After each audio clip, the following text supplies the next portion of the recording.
ഓം ശ്രീനാരായണ പരമഗുരവേ നമഃ. പ്രിയ ശ്രോതാക്കളെ, സുഹൃത്തുക്കളെ,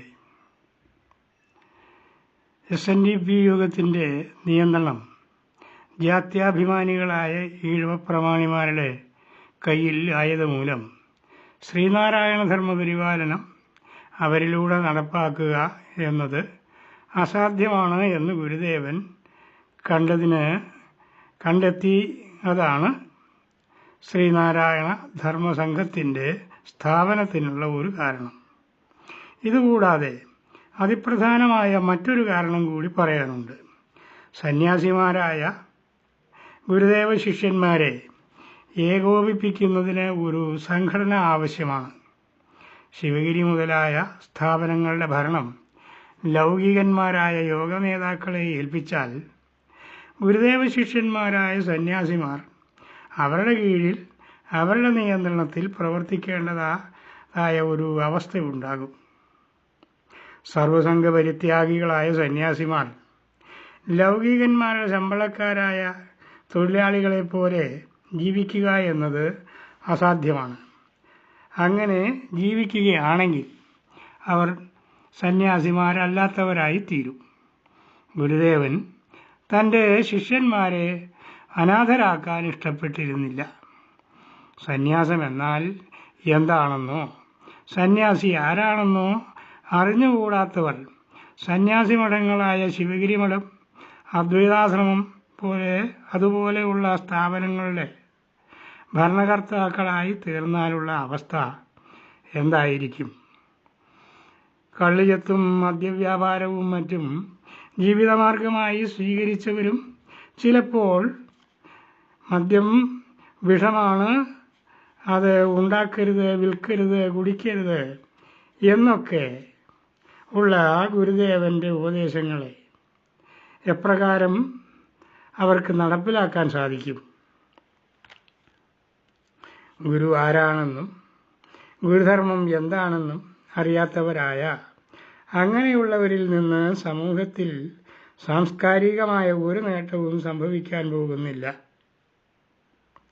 ആദർശം വാക്കുകളിലൂടെയല്ല, ജീവിതത്തിലൂടെ സമൂഹത്തിന് മുൻപിൽ അവതരിപ്പിക്കുന്നവരെ മാത്രമേ ജനങ്ങൾ വിശ്വസിക്കുകയുള്ളൂ.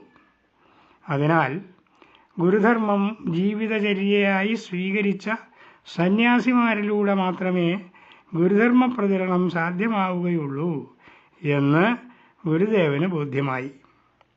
സന്യാസിമാർ ഗുരുദേവൻ സ്ഥാപിച്ച ധർമ്മസ്ഥാപനങ്ങളെ കേന്ദ്രീകരിച്ച് കൊണ്ട് സ്വതന്ത്രമായി ലോകസേവനം ചെയ്യണം. അതിന് മറ്റാരുടെയും നിയന്ത്രണം ഉണ്ടാകരുത്. ഈ പറഞ്ഞ കാര്യങ്ങളും ഗുരുദേവൻ ശ്രീനാരായണ ധർമ്മസംഘം എന്ന സന്യാസി സംഘത്തെ ഉണ്ടാക്കുകയും ഗുരുദേവൻ്റെ സ്ഥാപനങ്ങളുടെ നിയന്ത്രണവും അനന്തരാവകാശവും ധർമ്മസംഘത്തിലെ സന്യാസിമാരെ ഏൽപ്പിക്കുകയും ചെയ്യുന്നതിന് കാരണമായിട്ടുണ്ട്.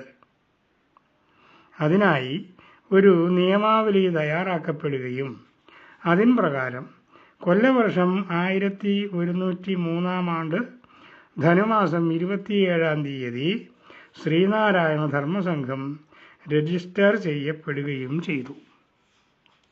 ധർമ്മസംഘം എങ്ങനെ പ്രവർത്തിക്കണം എന്ന് ഗുരുദേവൻ 5 സംസ്കൃത ശ്ലോകങ്ങളിലൂടെ നിർദ്ദേശിച്ചിട്ടുള്ളത് ഇങ്ങനെയാണ്.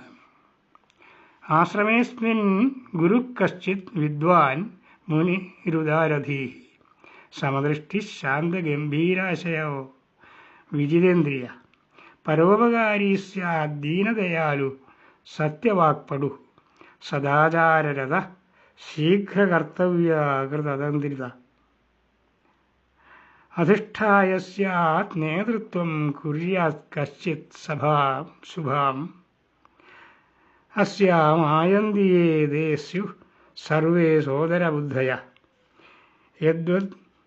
യദ്വത്രൈവ തദ്വശ്ച സ്ത്രീണാം പുംസാം പൃഥക് പൃഥക് വിദ്യാലയ ദിശി ദിശി ക്രിയതാം ആശ്രമാസമാ സഭാഃ ഏകൈകസ്യാമാസു നേതാ ചൈകൈക സ്യാത് വിചക്ഷണ സർവാഭിരനുബന്ധോ അദ്വൈതാശ്രമസ്യാഭി അന്വഹം.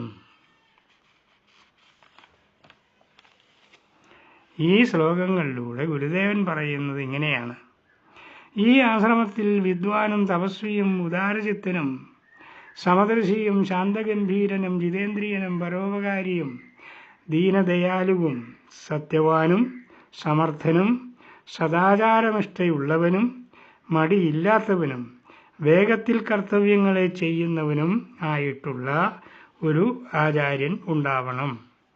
ആ ആചാര്യൻ ആശ്രമത്തിൻ്റെ നേതൃത്വത്തെ സ്വീകരിച്ചിട്ട് ഒരു സഭയെ ഉണ്ടാക്കണം. സഭാംഗങ്ങളെല്ലാം സഹോദരഭാവന ഉള്ളവരായിരിക്കണം. ഇതേ രീതിയിൽ ദേശം തോറും സ്ത്രീകൾക്കും പുരുഷന്മാർക്കും പ്രത്യേകം പ്രത്യേകം വിദ്യാലയങ്ങളും ആശ്രമങ്ങളും സഭകളും ഉണ്ടാകണം. ഇവയ്ക്ക് ഓരോന്നിനും സമർത്ഥനായ നേതാവും ഉണ്ടായിരിക്കണം. ഇതെല്ലാം ചേർന്നതാണ് അദ്വൈതാശ്രമം. SNDPയും ധർമ്മസംഘവും കൂടാതെ ഗുരുധർമ്മ പ്രചരണാർത്ഥം പ്രവർത്തിക്കുന്നതിന് അനേകം സംഘടനകൾ നമ്മുടെ നാട്ടിലുണ്ട്. അവയിൽ ഏറ്റവും പ്രധാനമായി നിലകൊള്ളുന്നത് വർക്കലയിൽ തന്നെ ഗുരുദേവ ശിഷ്യനായ നടരാജഗുരുവിനാൽ സ്ഥാപിക്കപ്പെട്ട ശ്രീനാരായണ ഗുരുകുലം എന്ന സ്ഥാപനമാണ്. കേരളത്തിൽ മാത്രമല്ല, ഭാരതത്തിൻ്റെ മറ്റ് പ്രദേശങ്ങളിലും വിദേശ രാജ്യങ്ങളിലും ഗുരുധർമ്മം പ്രചരിപ്പിക്കുന്നതിൽ ഈ സ്ഥാപനവും സ്തുത്യർഹമായ സ്ഥാനം വഹിക്കുന്നുണ്ട്. ഗുരുദേവൻ ഉപദേശിച്ച ഒരു ജാതി, ഒരു മതം, ഒരു ദൈവം മനുഷ്യന് എന്ന തത്വം ലോകസമാധാനത്തിനുള്ള ഒരേ ഒരു മന്ത്രമാണ്. അത് പ്രചരിപ്പിക്കുന്നതിനേക്കാൾ വലുതായ ഒരു ലോകസേവനം മറ്റൊന്നില്ല. നമസ്കാരം.